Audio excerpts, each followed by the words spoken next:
안녕하세요, 크립토 노마드입니다. 그래도 모처럼 주말 시장 상황이 괜찮은 흐름을 보여주고 있는 것 같습니다. 일부 알트코인들은 큰 급등세까지 보이면서 단기 매매하시는 분들에게는 괜찮은 수익 기회를 마련해주고 있는 것 같습니다. 비트코인은 4월 이후 처음으로 4일 연속 상승했고 7월 25일 오후 현재 34,000달러대에서 지지를 받고 있는 모습을 보이고 있습니다. 물론 단기적인 반등일지 35,000달러 저항을 통과하고 지지를 받을 수 있을지는 아직 단언할 수는 없는 상황입니다.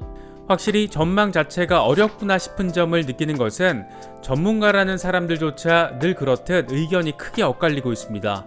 애진간하게 차이가 나면 그러려니 할 텐데 아주 극단적인 차이를 보이고 있어서 우리 같은 개미들 입장에서는 일단 각각의 것들을 다 인식해 놓고 대비를 하는 게 최선이 아닐까 생각됩니다.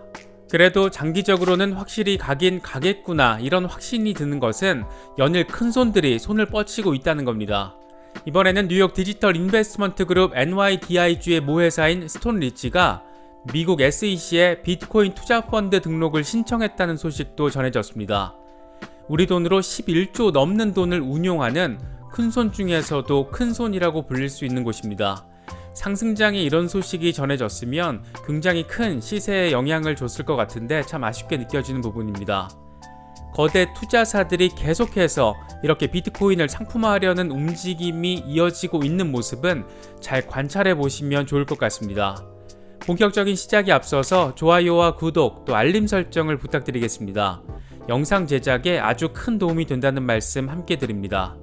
그럼 시작하겠습니다. 비트코인이 4일 연속 상승세를 보인 것은 지난 4월 이후 처음 있는 일입니다. 테슬라의 비트코인 결제 중단, 중국의 대대적인 비트코인 탄압 정책 등 예상치 못했던 악재가 연달아서 꽤 세게 터지면서 시장은 말 그대로 나락으로 가는 듯한 모습을 보였습니다.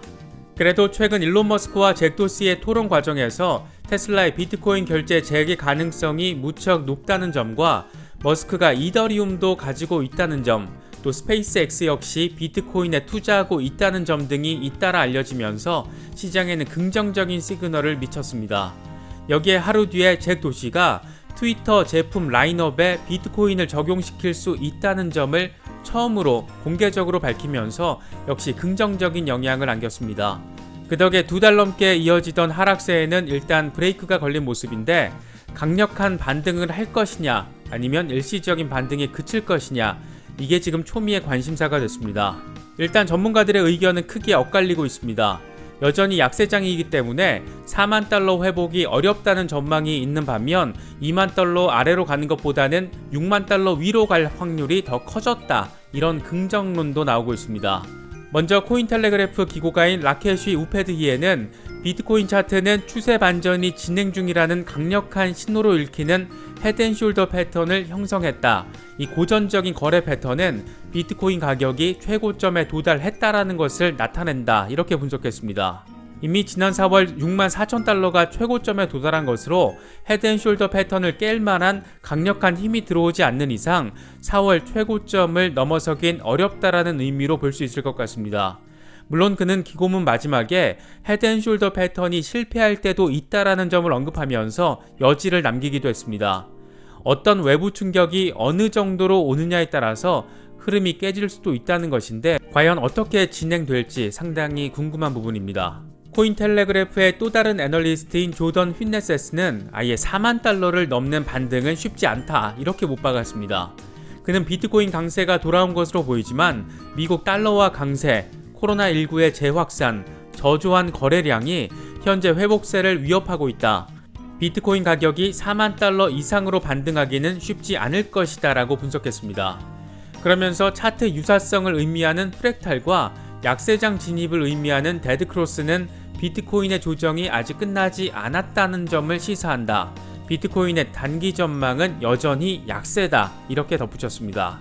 마이클 반데포프의 경우에도 비트코인이 주요 가격 수준을 유지하지 못하면 강세 모멘텀이 사라질 수 있다라고 지적했습니다. 그는 비트코인이 31,000달러를 지지선으로 전환하지 못하면 26,000달러 또 24,000달러까지 하락할 수 있다. 다만 32,800달러를 돌파하면 36,000달러를 넘어서 잠재적으로 37,500달러까지 나아갈 수 있다라고 내다봤습니다. JP모건 출신 트레이더인 톤 베이지의 경우에는 비트코인의 주간 차트가 여전히 약세 시그널을 보이고 있어서 새로운 저점의 가능성이 어느 정도 남아있다라고 분석했습니다. 그러면서 최근 비트코인 반등이 매수자를 함정에 빠뜨리기 위한 헤드페이크의 가능성까지 제기했는데, 헤드페이크는 자산 가격이 초기에 어느 한쪽으로 움직이다가 이후에 정반대 방향으로 끝나는 현상을 의미합니다. 그는 비트코인 가격이 여전히 6월 21일 저점인 28,000달러 아래로 떨어질 확률이 50%보다 약간 더 높다라고 내다봤습니다. 물론 반대 전망도 존재합니다. 비트코인 낙관론자인 마이크 매클로는 비트코인이 2만 달러를 목표로 하기 위해 현재 지지선인 3만 달러 아래로 떨어지는 것보다 6만 달러로 다시 회복할 가능성이 더 높다라고 분석했습니다. 특히 비트코인 가격 움직임을 2018년과 2019년의 침체기와 비교했는데, 2018년 비트코인은 고점 대비 80% 넘게 하락한 뒤에 4,000달러에서 장기 횡보를 했고, 이후 2019년 다시 급등해서 14,000달러까지 치솟았다. 지난 5월 이후 3만 달러대에서 횡보하던 비트코인이 6만 달러를 새로운 저항선으로 삼고 급등할 수 있다라고 관측했습니다. 그런가 하면 센티멘트 분석 데이터를 보면 거래소의 비트코인 보유량이 최근 18개월 기준 최저치에 근접한 것으로 나타났습니다. 센티멘트는 트위터를 통해서 거래소의 비트코인 보유량이 18개월 내 최저 규모에 근접하고 있다. 이는 시장의 매도세가 약화되고 있다는 시그널이다. 이렇게 분석했습니다. 이에 따라서 향후 비트코인 가격이 상승할 가능성이 더 크다는 것으로 해석할 수 있는데, 이렇게 됐으면 참 좋겠지만 실제로 어떻게 될지는 지켜봐야 될 것 같습니다. 비트코인의 방향성이 아직 명확하게 형성되지 않은 가운데 월가에 엄청난 큰손이 새롭게 등판했다는 소식도 전해졌습니다. 뉴욕 디지털 투자그룹의 모회사이자 100억 달러, 우리 돈으로 11조 5천억 원 규모의 자산을 운용하는 스톤리치 에셋 매니지먼트가 새 비트코인 투자 펀드를 설립한다는 소식입니다. 스톤리치가 미국 SEC에 제출한 자료를 보면 스톤리치 비트코인 전략 펀드는 비트코인 선물 계약과 비트코인에 직간접적으로 투자할 수 있는 공동 투자 수단을 투자하는 상품입니다. 스톤리치는 해당 펀드로부터 경제적으로 노출되는 비트코인의 총 가치가 펀드 순자산의 100%에서 125% 사이가 되도록 하고자 한다. 이렇게 설명했습니다. 그러니까 비트코인 투자 레버리지 상한선이 1.25배라는 건데, 비트코인 현물의 급격한 변동성에 대한 리스크를 줄이는 방식으로 이해할 수 있을 것 같습니다. 스톤리치를 비롯해 최근 월가 대형 투자은행들이 잇따라서 이렇게 가상화폐 시장에 속속 합류하고 있는 점은 상당히 눈여겨서 지켜볼 필요가 있습니다. 미국 정부가 규제 움직임을 본격화하고 있는 상황에서도 규제가 억압이 아니라 제도화를 통해서 시장에 확산되는 것으로 받아들이고 있다, 이렇게 바라볼 수 있기 때문입니다. JP모건만 하더라도 그동안 그렇게 비트코인 투자에 비판적인 입장을 보여왔지만 결국에는 고객들의 가상자산 투자 요구가 증가하고 있다, 이런 이유를 들면서 시장에 진입했습니다. 아이러니하지만 그동안 가장 비트코인을 강력하게 비판했던 JP모건은 이렇게 난데없이 모든 고객들에게 가상자산 펀드 상품을 판매하기로 했다면서 시장에 불쑥 꽤 깊숙이 들어와 버렸습니다.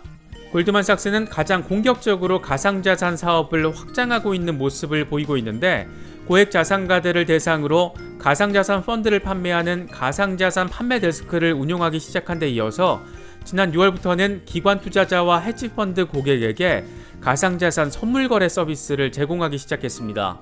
그러다 이번에 유럽 헤지펀드 고객들을 상대로 크립토 ETP를 제공하기로 결정했다는 소식이 전해졌습니다.